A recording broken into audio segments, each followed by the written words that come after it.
श्री कृष्ण भगवान बोले, इस अविनाशी कर्मयोग को मैंने सूर्य से कहा, सूर्य ने मनु से कहा और मनु ने राजा इक्ष्वाकु से कहा। हे अर्जुन, इस तरह परंपरा से प्राप्त यह योग सब राजर्षियों ने जाना, परंतु अधिक समय व्यतीत होने से यह लुप्त हो गया। वही प्राचीन योग आज तुमको मैंने बताया है, क्योंकि तुम मेरे भक्त और मित्र हो। यह योग्य रहस्य अति उत्तम है। अर्जुन कहने लगे, आपका जन्म तो अभी हुआ है और सूर्य का जन्म बहुत दिन पहले हुआ था। मैं किस प्रकार मानूं कि आपने सूर्य को यह योग्य बताया था। श्री कृष्ण भगवान बोले, हे अर्जुन, मेरे और तुम्हारे अनके जन्म हो चुके हैं। मुझे वह याद है, तुम भूल गए हो। मैं जन्म से रहित अविनाशी संपूर्ण प्राणियों का स्वामी अपनी प्रकृति में स्थित हूँ, तथापि अपनी माया से जन्मता हूँ। हे भारत, जब दो धर्म की हानि होती है और अधर्म का प्राबल्य हो जाता है, तब तब ही मैं जन्म लेता हूँ। साधुओं की रक्षा, पापियों का विनाश और धर्म की स्थापना करने के लिए प्रत्येक युग में जन्मता हूँ। जो मेरे इस अलौकिक जन्म और कर्म का तत्व जानता है, वह मृत्यु होने पर फिर जन्म नहीं लेता और मुझ में लीन हो जाता है। इस भांति मोह, भय और क्रोध को त्याग कर मुझ में भक्ति करके और मेरी शरण गति हो, बहुत से मनुष्य ज्ञान रूपी तप से पवित्र होकर मुझ में मिल गए हैं।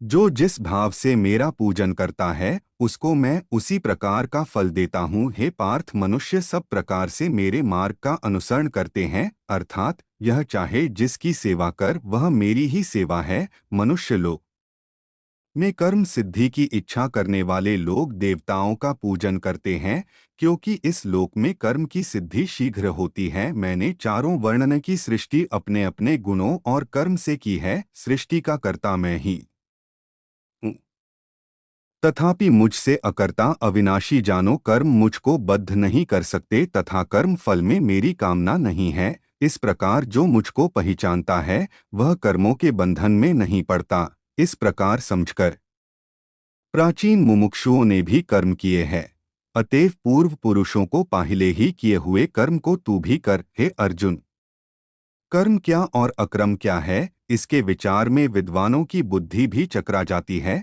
उसी कर्म का वर्णन मैं तुमसे करूंगा, जिसके जानने से संसार के बंधन से छूटकर मोक्ष के भागी होंगे। कर्म, विकर्म और अकर्म तीनों का जानना आवश्यक है, क्योंकि कर्म की गति अति गंभीर है।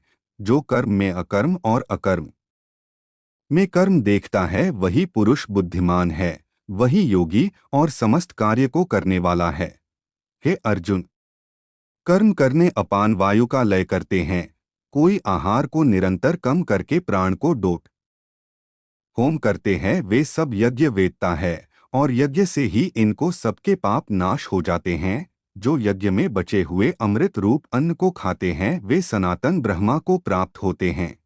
हे अर्जुन, जो यज्ञ नहीं करते हैं, उनको यह लोक और परलोक दोनों नहीं है। इस प्रकार के बहुत से यज्ञ वेद में विस्तार सहित वर्णित है।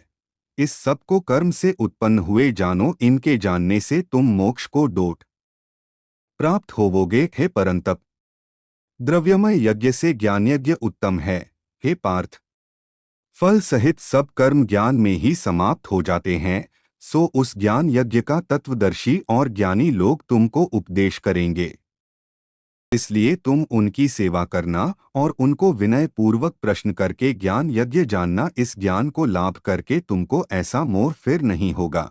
इसी ज्ञान से समस्त प्राणियों से भी अधिक पाप करने वाले हो तो भी ज्ञान रूपी नौका से ही सब पाप रूपी समुद्र को पार कर जाओगे। हे अर्जुन, जिस प्रकार प्रज्वलित अग्नि सब कर्मों को भस्म कर डालती है, इस लोक में ज्ञान के समान पवित्र और कुछ भी नहीं है। यह ब्रह्मा बहुत काल पर्यत कर्म योग से सिद्ध हुए पुरुषों को अपने आप ही प्राप्त होता है। जो श्रद्धावान पुरुष इंद्रियों को जीतकर ब्रह्मा ज्ञान में लगा रहता है, वह ज्ञान को प्राप्त करता है और ज्ञान को पाकर अल्प समय में शांति को पा जाता है। अज्ञानी, श्रद्धा रहित और जिनके मन में संदेह है, ऐसे जो पुरुष है वह नष्ट हो जाते हैं।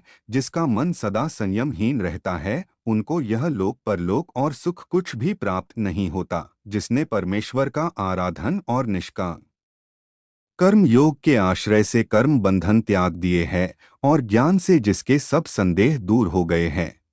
हे अर्जुन, उस आत्मज्ञानी पुरुष को कर्म नहीं बांधता।